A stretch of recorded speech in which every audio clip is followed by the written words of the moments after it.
William's New Year was an unusual one that was also pretty wild in several ways.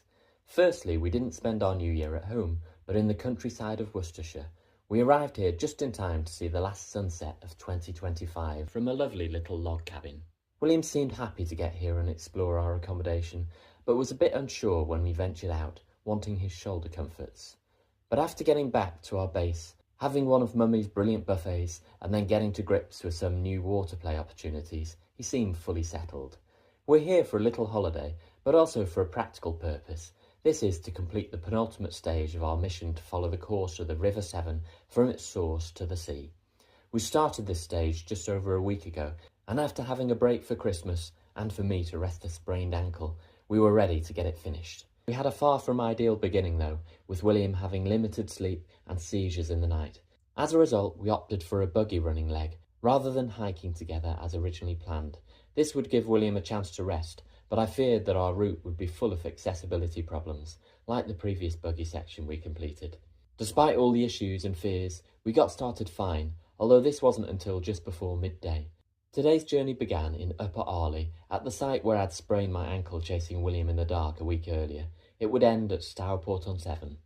We're completing our mission, which will involve travelling some 215 miles over 4 seasonal stages to raise funds to pay for tutoring for neurodivergent students who struggle to attend school. You can find out more or sponsor us through our link. We had some troubles on our journey today, for example navigating this slippery ditch where a little bridge was too narrow for us to get across. But we got by, and amazingly all the gates we encountered were accessibly wide, allowing us to squeeze through. I'm very grateful to Worcestershire Council for this, as we haven't had gates like these in the previous counties we've crossed.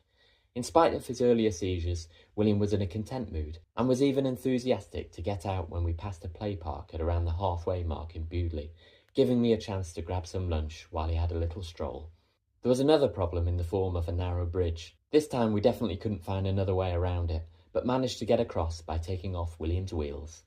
Aside from these few obstructions, and some narrow paths that forced us to walk later on, we were able to roll along at a consistent jog for most of our journey, completing it in a couple of hours. Mummy met us at our destination of Stourport-on-Severn and jogged along for the final part of our journey, although William was distracted by something else, a fairground and swinging pirate ship he'd spotted, so we had to finish with this, after what was definitely a wild, but also surprisingly smooth, New Year adventure.